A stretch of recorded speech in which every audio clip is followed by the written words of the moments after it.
ఈ finest fabrics Mughal టైమ్స్లో బంగారంతో ఈక్వల్గా ట్రేడ్ అయిన సంగతి మీకు తెలుసా? Welcome to the series of world's most mysterious fabric.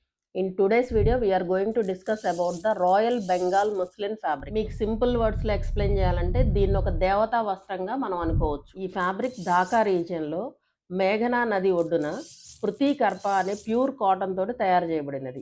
ఈ ఫ్యాబ్రిక్ తయారవడానికి 16 నుంచి 24 స్టెప్స్ ప్రాసెస్ ఉంటుంది. మన భారతీయ నేతగాళ్ళు ఈ ఫ్యాబ్రిక్ ని 4వ శతాబ్దంలో కనుగొన్నారు. దీన్ని మొఘల్ ఎంపరర్స్ విపరీతంగా వాడటం వల్ల దీని ప్రాముఖ్యత బాగా పెరిగింది. మేము చేసిన ఈ ఫ్యాబ్రిక్ రీసెర్చ్ లో ఇంట్రెస్టింగ్ ఫ్యాక్ట్స్ మీ ముందు ఇప్పుడు ఉంచుతాను. బ్రిటిష్ ప్రభుత్వం మన నైపుణ్యమైన పనితనాన్ని చూసి ఓరవలేక మన నేతగాళ్ల బొటనవేళ్లు నరికినట్టు చరిత్ర చెప్తుంది. కానీ మనం సంతోషించాల్సిన విషయం ఏంటంటే బీబీసీ ఆర్టికల్ ప్రకారం ఇప్పుడు తయారవుతున్న వస్త్రాలు 300+ కౌంట్ తోటి నాణ్యమైన బెంగాల్ ముస్లిన్గా పిలువబడుతున్నాయి. ఈ వస్త్రం యొక్క ధర, ఇది దొరుకు ప్లేసు మీకు నెక్స్ట్ వీడియోలో రివీల్ చేస్తాను.